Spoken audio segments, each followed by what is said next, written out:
Prince Charming and Princess Roasted by Robert Thier. Once inside a palace and upon a time, there lived a princess. Unfortunately for the princess, there also lived, not very far away, a dragon who thought princesses tasted simply delicious. So, one day, when he was tired of eating nothing but dwarves and invisible thieves and those endless sheep, he rose from his hoard and flew across the country until he reached the princess's palace. Settling down before the front door, he snapped up the 2 shocked guards and ate them. Then he knocked politely at the door. He was a gentleman after all. "Yes?" the princess called from inside. "Delivery for the princess," the dragon called out. "The latest fashionable shoes from the capital." "Strange, I didn't order anything. Who?" The princess opened the door. Instantly, the dragon grabbed her and flew away. "Bloody hell! What the heck do you think you're doing?" "Kidnapping you," the dragon explained. But, this isn't how this is supposed to go. You're a dragon. Aren't you supposed to devastate our palace? Decimate my father's army? I mean, you can't just snatch me by pretending to be a shoe delivery man. "Why not? It's much easier." Don't you have any respect for tradition? Any sense of the role of dragons in modern fairyland? "Oh, I certainly do. And to show you, I'm going to roast and eat you as soon as I get home." "What? No!" "It's traditional." "You could chain me to a rock instead." "And listen to you yammer all day? No thanks." But, you can't eat me yet." "I can't." "No. Tradition demands that a princess kidnapped by a dragon be given a chance to be rescued by a handsome young prince." The dragon considered this. "True." He agreed reluctantly. "Crap! Why do I always have to cook myself? Why can't I just order princess takeout?" "They do say home-cooked meals are healthier," the princess offered. "Yes, but all the hassle. It's not worth it. Believe me." They continued their amicable conversation until they reached the dragon's lair in an abandoned dwarf mine. The doors were still littered with the charred remains of dwarves who had rather abruptly abandoned the mine after being roasted alive by dragon fire. Settling down on his mountain of treasure, the dragon, opened his claws to release the princess, and she found a piece of parchment to write a note to her father. The dragon gave it to one of the ravens that lived in the trees outside the mine, and immediately the bird started towards the palace. There was uproar in the palace. The mighty king had called together the bravest knights and warriors of all the realms to hear a message of utmost importance. Grim-faced, he sat up on his throne and said, "This morning, just as the sun rose above the horizon, a raven flew towards me out of the dawn, and out of the claws of the raven fell a message. This message spells doom and disaster for a kingdom." Unrolling the parchment, he cleared his throat and read somberly. "Dear Dad, I've been kidnapped by a dragon who wants to roast and eat me. Kindly send 3 young, handsome, and charming princes to rescue me as soon as possible. Give my love to Mom. Hugs. Your daughter, the princess. Not one of the 3 illegitimate ones. P.S. Don't forget to feed Fifi." Grim-faced, the king raised his gaze to assembled knights and warriors. "Well, what do you say?" There was a momentary silence. Then, 233? The king spared the knight who had spoken with the glare, and the unfortunate nobleman immediately tried to duck behind a 10-foot-tall, half-troll warrior. "I meant, what do you say about the princess's situation? Who here shall be brave enough to confront the dreaded monster and bring my daughter back home safely?" "Pardon, your majesty," the chancellor whispered, "but can't just send out a general invitation? That won't do it all. Only a handsome and charming prince can save the princess. We can't just allow anyone to run around just slaying dragons and saving people's lives now, can we? You're right.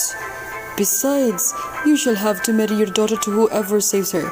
You don't want some commoner to sit on your throne like that upstart Jack who pushed the poor aging giant down the stairs, do you? Most definitely not. Damn, this will make things much more difficult. Fortunately, it just so happened that 3 princes were present at the palace that day. Each had been sent out into the world by their respective fathers to prove their valor, earn glory for their kingdoms, and stop interfering with governing.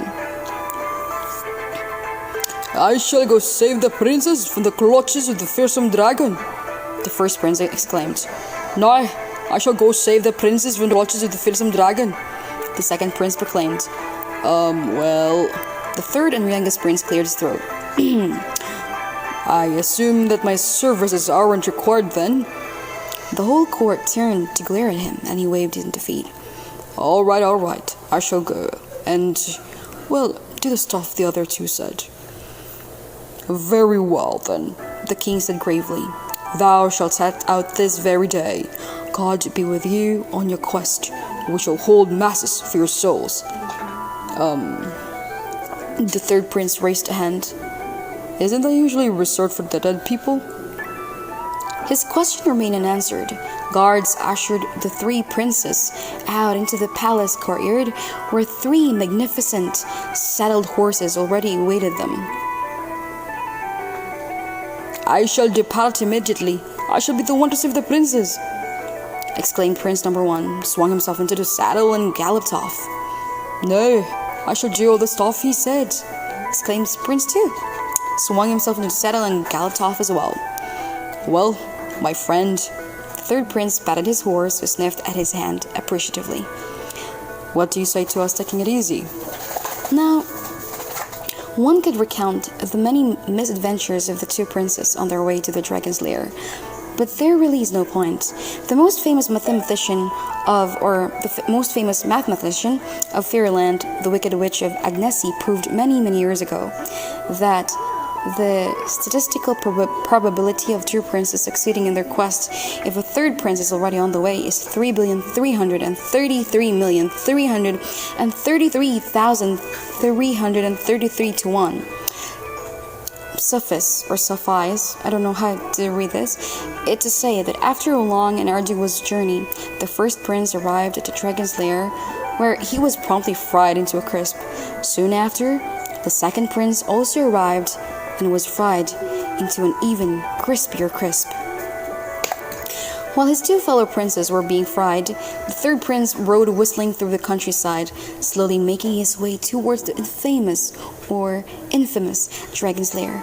Suddenly, an old woman with a wart on her nose stepped out from behind a tree. Halt, oh my prince, she said. Who art thou, old hag? Hey, no need to be rude. I'm not a day over 30. Really? The prince gave the old crone a dubious look. She smacked her forehead.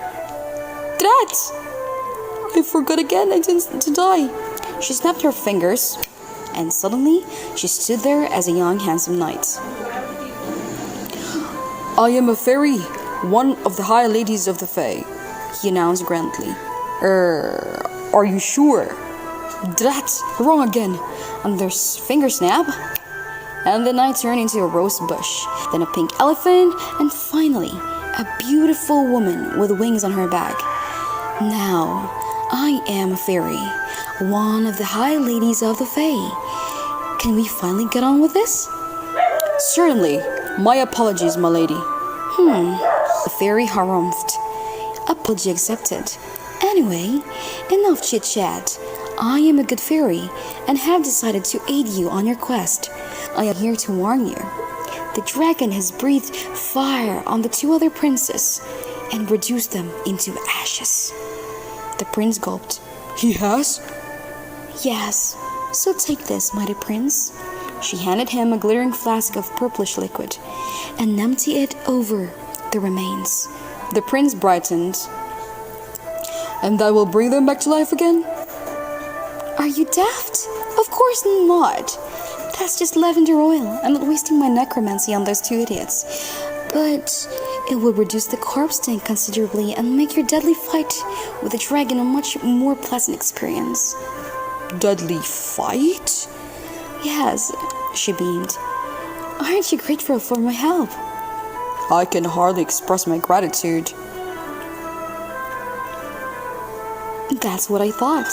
Now, no dragon killing, will you? You don't happen to have another bottle, do you? Maybe with something stronger than lavender oil? I'm a good fairy, not a liquor store. Get thee done.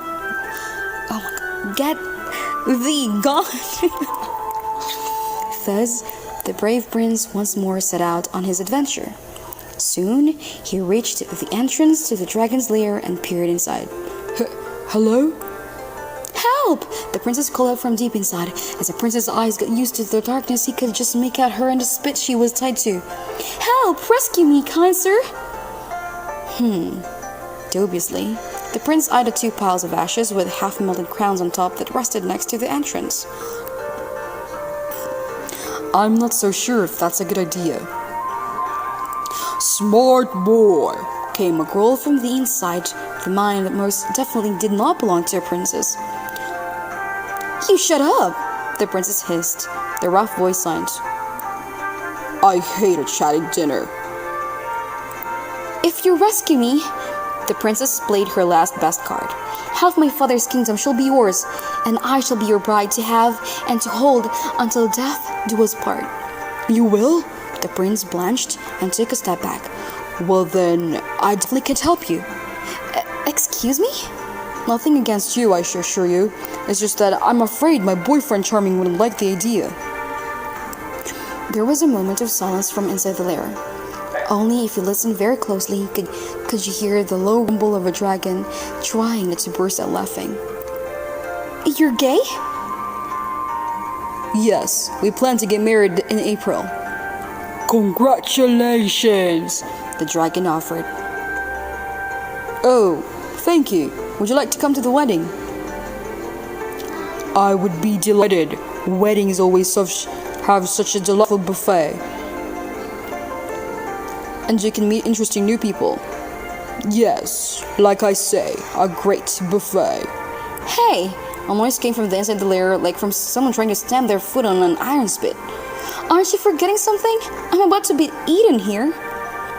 I'll send you the wedding invitation soon. Whom should I address it to?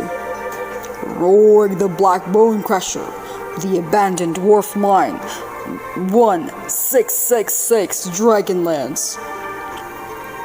Thank you. I'll be sure to give you a VIP seat. Hey, princess speaking. Soon about to be eaten? Is anybody listening? I look forward to it, Your Highness. Till next time, Roarg. The prince walked away whistling and returned to his boyfriend, Prince Charming. Very soon, they got married, and everybody lived happily ever after. Well, except for the princess and a few wedding guests who were eaten. And the moral of the story is, always check your rescuing princess's sexual orientation. Or another moral, princesses taste fine. In case you didn't notice, the first moral was for princesses, the second applies more to dragons. So, see ya. Anyways, Witch of Agnessi. The Witch of Agnessi is actually a mathematical term used to describe a certain curve. Thank you.